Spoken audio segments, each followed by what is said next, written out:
Bienvenidos nuevamente docentes, maestras y maestras de México. Hoy vamos a tener una gran entrevista y tenemos una gran invitada en este canal de YouTube, Profesora MX. Voy a presentar con un gran gusto a la licenciada Carolina Tejeda Andrade. Ella es licenciada en psicología y vamos a platicar un poquito sobre toda la asesoría que brinda ella en las escuelas, a colectivos docentes, a directivos, a jefes de sector y toda su experiencia también en el ámbito educativo, además de su profesión en psicología. Bienvenida, licenciada Gracias. Carolina Tejeda Andrade.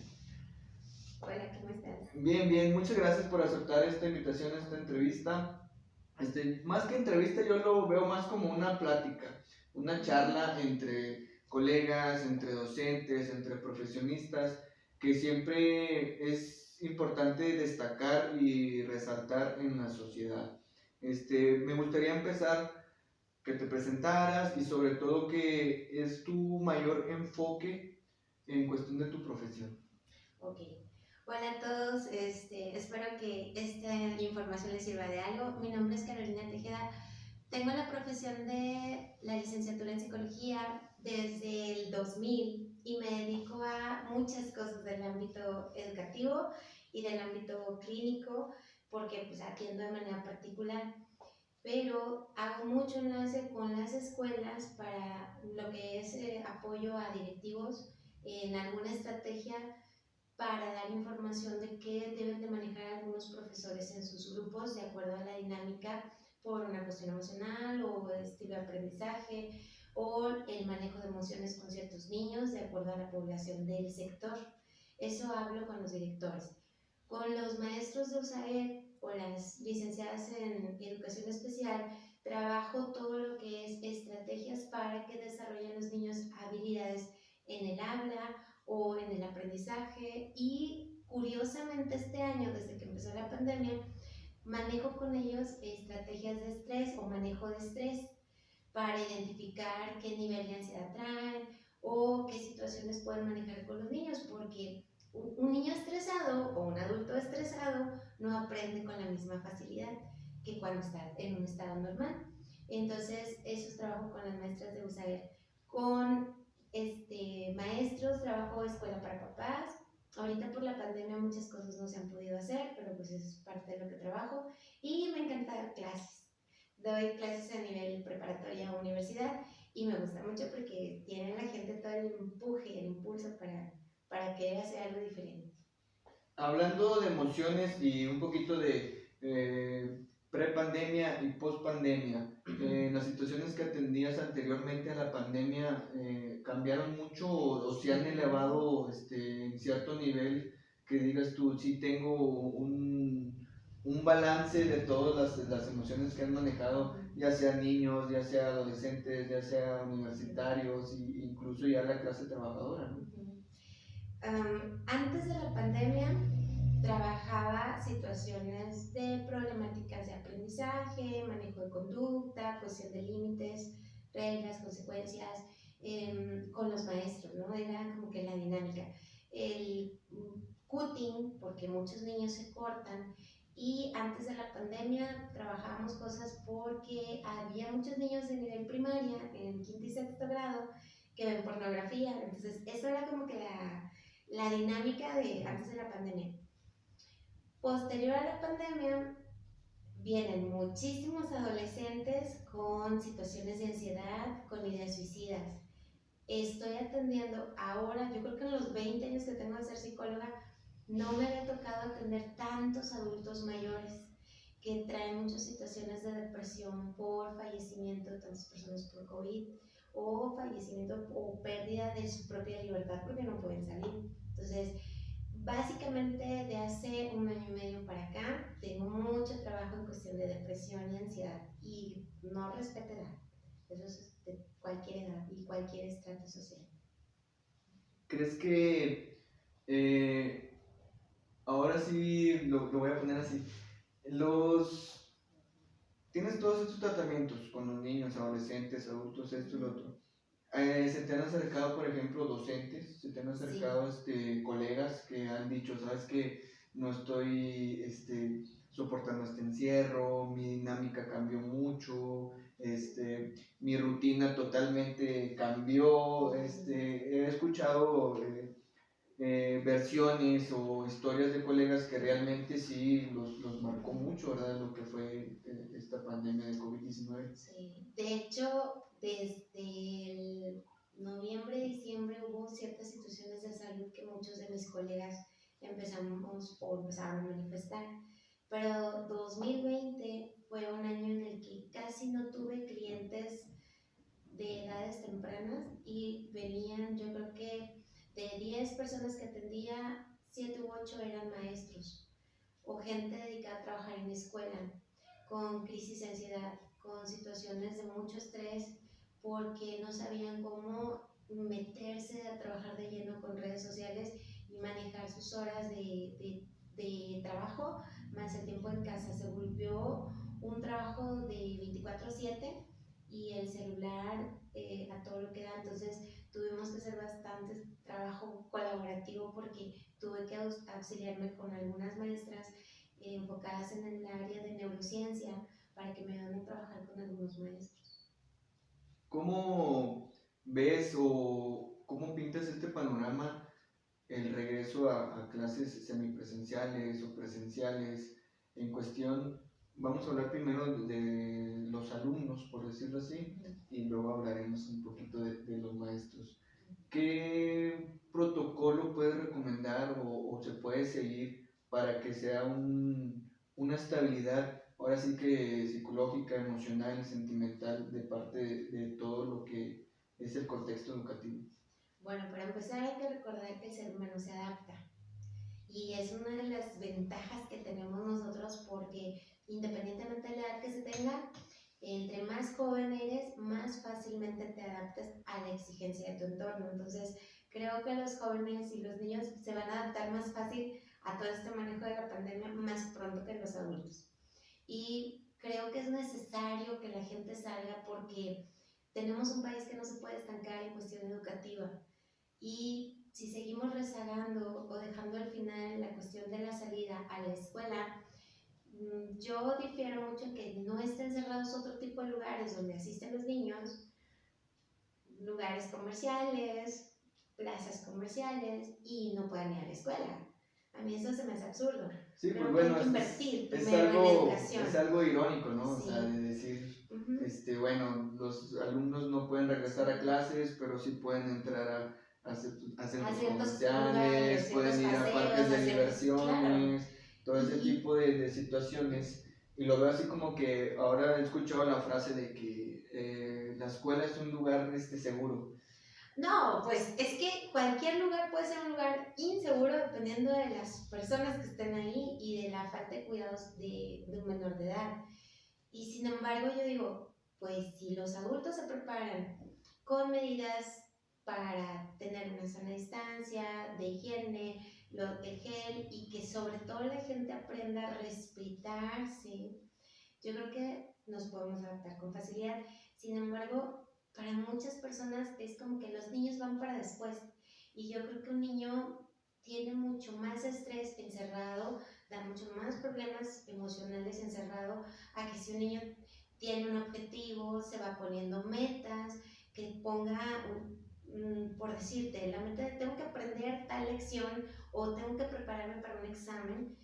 Yo creo que es ponerse una meta, se pone un objetivo, al lograrlo se siente capaz, se ve más autónomo, más autosuficiente, mejora su autoestima y aparte ir a la escuela le permite socializar, les permite aprender valores, les permite aprender reglas, les permite aprender a socializar de manera saludable a que si lo tienes encerrado. Entonces creo que es necesario que salgan, pero con sus debidas medidas de autocuidados, ¿no? Sí, claro, o sea, sabemos que yo creo que en toda esta pandemia nos cambió algo a todos, ¿no? Sí, Desde la radical. rutina, desde Hay muchos la forma, divorcios, hay muchos, bueno, muchos divorcios, hay mucha violencia en casa, ajá, la gente no se soporta, la gente no sabe qué hacer con su tiempo sin salir, la gente descubrió, por ejemplo, hay mucha gente deprimida que descubrió que no sabe estar consigo mismo, entonces ha sido muy rico y muy interesante ver que la gente aprenda a hacerse cargo de sus propias emociones, que aprenda a controlar su enojo, que no sé que se encabrone y se va, sino que se tiene que quedar en casa y aprender a lidiar con la situación que no le gusta. Entonces ha sido muy interesante cómo muchos matrimonios se consolidan o se fortalecen y también ver cómo hay relaciones desastrosas y los matrimonios se van pues desbaratando. Sí, pues bueno, eso también sería como que otra problemática que afectaría la cuestión educativa del niño, ¿no? O sea, era una problemática ya en sí social que el maestro tenía que lidiar con ello, ¿verdad? La falta de interés de los padres hacia el alumno, de que ya se estaban divorciando y ya no le pongo la misma atención que le ponía antes, el maestro tenía que lidiar con eso, entonces sí es una problemática también que se disparó mucho y sí se agrandaría más bien la problemática al entrar en clases pues semipresenciales o presenciales, ¿no? Hablando un poquito de eso, en tu experiencia dando clases o como docente, ¿por qué son tus preferidos los de chicos prepa. de preparatoria o de universidad? Creo que se puede trabajar con niños, pero un niño trata de aprender a obedecer.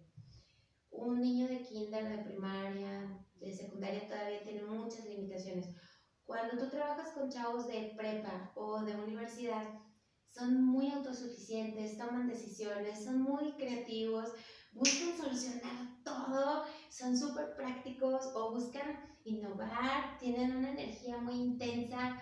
Creo que son personas que tienen objetivos mucho más claros. Me gusta mucho la gente libre y la gente autosuficiente, entonces el podernos orientar a que hagan un trabajo está súper padre. Y ver el resultado que es mucho mejor y superó las expectativas, eso me llena mucho. Y ver las caras de ellos de satisfacción, de lo que ya lograron hacer, el que se sientan capaces de pasar tantas materias y que vengan y digan, maestra, fíjese que pasé química, o se me hizo bien fácil, ya pasé la materia de álgebra. O sabes que hay gente que viene a buscarme y me dice, quiero que vayas a mi graduación porque voy a salir de la carrera. Y yo así, ¡ay, qué padre! Porque te dicen, es que en mi casa no creían en mí, o fulanito decía que yo nunca iba a poder con la escuela. Entonces, el ver que alguien se sienta satisfecho con sus logros y con tanto compromiso a vivir mejor, eso me agrada mucho, me llena y me inyecta cosas muy padres. Muy bien, sé que, pues bueno, tu mayor enfoque es la terapia psicológica y todo esto, entonces en tu experiencia también como docente, ¿ves ahora sí que al docente como con una buena imagen, como si fuera un guía? Normalmente, bueno, antes el maestro era ley, todo lo que dijera. De hace unos años para acá, yo creo que hace unos 10 años para acá, los maestros tuvieron mucho más restricciones y como que perdieron cierta autoridad. No me refiero a que un maestro deba ser autoritario, pero perdió cierto liderazgo. Y he visto, con la experiencia que tengo de ser docente y veo a mis compañeros docentes, eh, cuando encuentras un docente que ama su profesión, que está comprometido con lo que hace y que de verdad tiene las estrategias, porque no puede ser docente cualquier persona, ¿eh? O sea, pararte y hablar frente a un grupo de 70 alumnos de prepa de primer semestre, pues no es tan fácil, ¿no? Y un maestro que no tiene la vocación ni la preparación para control de grupos, para manejo de estrategias con el que aprende de manera auditiva, o el que es kinestésico, o el que es visual, el que trae un temperamento bien intenso, el chico hiperactivo, o una persona que tiene discapacidad, o una persona de aprendizaje pues muy lento, y otro que todo termina rápido. Yo sé que no cualquiera tiene esa pasión, entonces un maestro debe estar preparado, debe amar su profesión y debe de estar innovándose en muchos conocimientos, y debe de tener mucha habilidad para observar a su grupo más allá de un cuaderno y de si cumplió o no cumplió, porque a veces las caras de tus alumnos te dicen mucho. Cuando alguien viene con un sufrimiento, con una alegría, con apatía, entonces un maestro debe tener muchas cualidades para poder orientar. ¿Crees que en ese caso o en ese ámbito entraría la empatía, ¿no? O sea, de repente a veces llega, como dices tú, llega un alumno y en vez de estarlo calificando o esto y lo otro, ves que trae algo que le está aquejando, ya sea psicológicamente o emocionalmente, pero es así cuando a veces dicen que el maestro es todólogo, ¿no? O Sí, sea, sí, es porque a veces psicólogo. tienes 15 niños en un salón o puedes tener 70 y tantos en un salón. Entonces tienes que aprender a observar, tienes que aprender a adaptarte también y a moldarte a lo de ellos. Pero no pasa si tú te vuelves una pared, si tú eres una piedra, si tú eres nada más solo conocimientos, yo solo vengo a enseñar y ustedes a recibir información. No, así no funciona. Entonces, ¿crees que, por ejemplo, hablando de este tema, de esta situación, ¿crees que la sociedad tenga la misma percepción del maestro? No, al docente como que le ha quitado valor. Y creo que la función de un docente es muy importante porque es con quien están tus hijos cuando no están en tu casa, porque es la persona que va a guiar a los futuros profesionistas del país. Entonces, el docente requiere mucho más apoyo financiero, requiere mucho más inversión en proyectos escolares, requiere capacitación y muchas veces la escuela, las instituciones no tienen el recurso para los docentes. Hay escuelas que están recortando personal y duplicando alumnado. Entonces, creo que requieren mucho más apoyo a los docentes. Es correcto, yo creo que comparto tu misma opinión. Más sin embargo, yo creo que sí la sociedad le ha restado valor y peso a lo que es la figura del docente e incluso también hasta el propio docente. Es que simplemente ahora que fueron las vacunas, ¿por qué no fueron de los primeros en vacunarse con las mejores vacunas? Si son las personas más expuestas. Son los que a veces los mismos niños o los mismos alumnos abrazan al docente, se acercan, le entregan material, se llevan cuadernos. Entonces, desde ahí tú ves muchas deficiencias en los sistemas. Es correcto. Bueno, en lo personal yo creo que sí hay docentes que a lo mejor dejan de darle esa figura, esa imagen, esa posición ellos mismos, pero también es por lo mismo que mencionas, por falta de incentivos, porque no hay buenas prestaciones, porque no tienes la suficiente motivación de decir, sí, voy a ir con mis alumnos a dar clases, ya sean de primaria, preescolar, universidad, prepa, etcétera, pero vas con esa vocación y ese sentido profesional de realmente realizar lo que te gusta, ¿verdad? Por lo que estudiaste, por lo que trabajaste, y aún así creo que el docente sí se ha desmotivado en todo ese sentido. Hace falta el reconocimiento a la labor de un docente. El trabajo lo hacen, la dedicación y la formación casi todos lo tienen. Porque si no es tu vocación, ¿qué haces ahí? ¿Qué haces estudiando para ser algo que no quieres ser? Entonces, o qué haces trabajando en algo que no te llena de satisfacción. Entonces, el compromiso casi todos los maestros lo tienen. Solo hace falta a veces el reconocimiento a su trabajo y su esfuerzo. Hay gente que aunque no le reconozcas nada, sigue con ese compromiso, con ese amor y esa pasión por su trabajo. Hay ciertos bachecitos que a veces pasan, pero la gente sabe que podría dejar ese trabajo y dedicarse a algo más y no lo hace porque le gusta su trabajo. Sí, es correcto. Yo creo que sí hay muchos docentes que tienen realmente toda esa vocación, todavía esa vocación de ir a enseñar, de ir a transmitir, de ser unos agentes de cambio.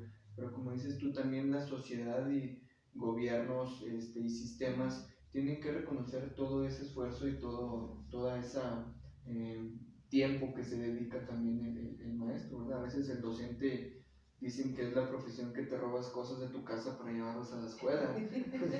Entonces, pues bueno, debemos verlo desde esa manera.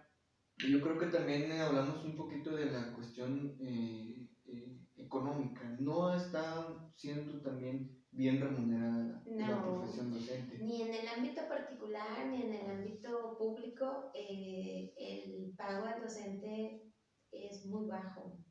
Es muy bajo. Muchos maestros se dedican a trabajar en más de una escuela. Hay gente que trabaja en 2 colegios, hay gente que trabaja en 3, 4 escuelas porque un solo salario no es suficiente.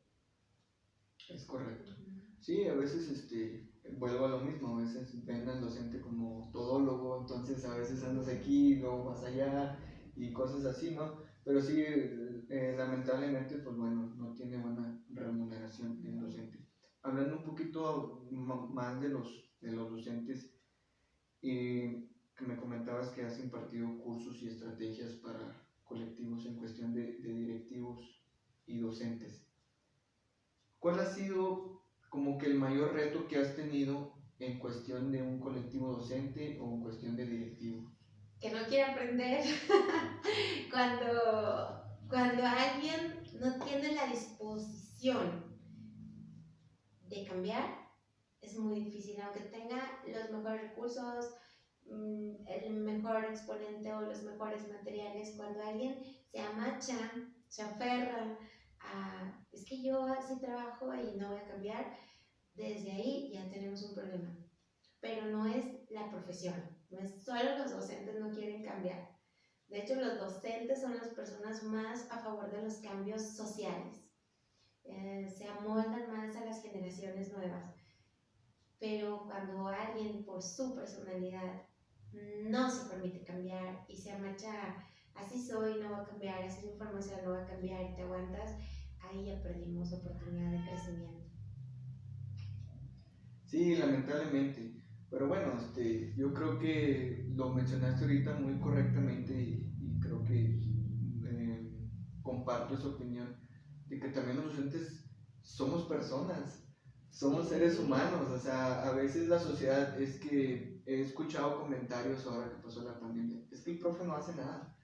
Uy, si supieran cuántas cosas vienen y me cuentan aquí al consultorio de todos los horarios que se dan, las formas que buscan para que entienda el niño que es superdotado, o el niño que aprende lento, o el niño que sus papás no lo toman en cuenta, el niño al que le están gritoneando en plena clase en vivo. Los maestros sí están comprometidos. Los maestros pudieran haber tirado la toalla ahorita durante la pandemia, no lo hicieron. De hecho, muchos colegas, muchos maestros extrañan ir a las aulas y trabajar presencial. El contacto humano les gusta mucho. Entonces, los maestros trabajan mucho más. A lo mejor tú ves un maestro que frente a clase trabaja, no sé, 45 minutos o una hora frente a clase, pero se tomó 2 horas antes, 2 horas de preparar material o de construir material, de buscar estrategias para el niño con discapacidad, para el superdotado, para el desmadroso, para el que es muy inteligente y flojo que no quiere trabajar, para... Sí, bueno, ahí te encuentras entonces, de todo. el maestro tiene que buscar material para cada uno de los estilos de niños que tiene o de alumnos que tiene, porque los adultos son más exigentes y a veces son más renuentes para trabajar. Entonces, unos adultos son muy dados a señalar el error del profesor y no a tener la disposición para ayudarle a que ese profe ayude y siga nutriendo al grupo. Entonces, el profesor trabaja 1 hora frente al grupo, que a lo mejor le pagan 40 pesos la hora, y se aventó 2 horas como mínimo para preparar su clase. O después de tu clase, para revisar trabajos, para leer el copy-paste de los alumnos, o para revisar la congruencia en las tesis, o para revisar algo, entonces le toma hasta 2 horas después también, ¿sí? Revisar trabajos. Sí, es correcto. Yo creo que siempre hay que evidenciar todas las acciones buenas que se realizan en cuestión de docente, en cuestión educativa. Y no se enoje cuando el profe se vaya a una carnita asada y se eche chévere, se come unos tacos, es persona, se vale que se divierta, también necesita su lado humano, necesita nutrir su vida, necesita convivir con personas, necesita desconectarse a veces del estrés que el trabajo requiere, denle chance. Sí, pues es que es lo que te digo, de repente la sociedad, padres de familia, familiares de los niños dicen, es que el profe ni hace nada, el profe nada más manda las actividades.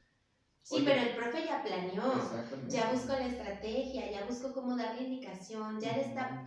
Acuérdense que desde como el 2009 se empezó a trabajar, creo, el trabajo por competencias docentes o el trabajo por la educación por medio de competencias. Entonces, no es lo mismo que un profe esté en línea dando una indicación al aire a cuando está en vivo, en la clase presencial. Pero también tuvo que programar algo para que entienda el muchacho que aprende la primera, o el que hay que repetirle muchas cosas, o aquel alumno que tiene una situación de violencia en casa y que le cuesta trabajo aprender. El maestro busca la estrategia de cómo llegar a cada uno, porque el maestro va a dar un resultado, pero tiene una canasta de frutas tan diferentes y todas tienen que dar un sabor rico.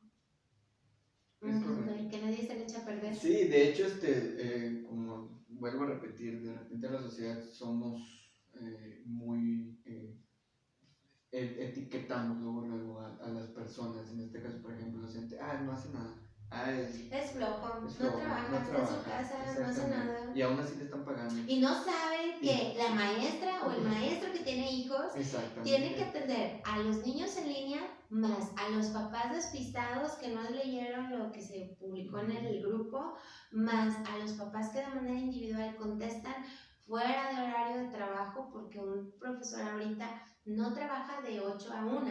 El profesor trabaja a las 3 de la tarde que sale a comer los padres de familia, o a las 11 de la noche que salen de la fábrica los papás. Y maestra, ¿qué encargó de tarea? O esto es así, o maestra, ¿cómo lo subimos a la plataforma? Los maestros ahorita están trabajando muchísimas horas, contestan mensajes a las 12 de la noche porque los papás hasta esa hora se desocuparon. Exactamente. Entonces, mentira que no trabajan, sí trabajan.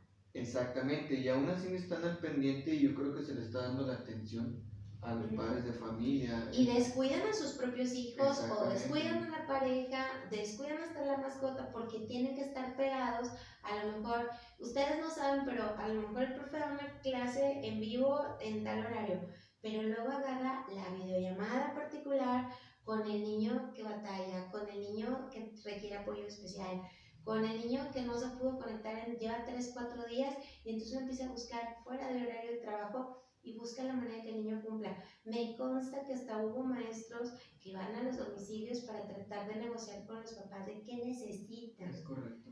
Hay maestros que con los cuidados a la distancia habilitaron sus cocheras y tienen a su clase en vivo, pero luego tienen ahí unas mesitas y unas banquitas en su cochera para darle clases a los niños que batallan. Sí, de hecho lo mencionaste al principio de esta plática, la adaptación. Yo creo que también como docentes tuvieron que adaptar muchas cosas para poder impartir sus clases, ¿verdad? Sus sesiones. En este caso, ya vas como que para finalizar un poquito, ¿en qué posición ves al docente actualmente? ¡Ay, perdón!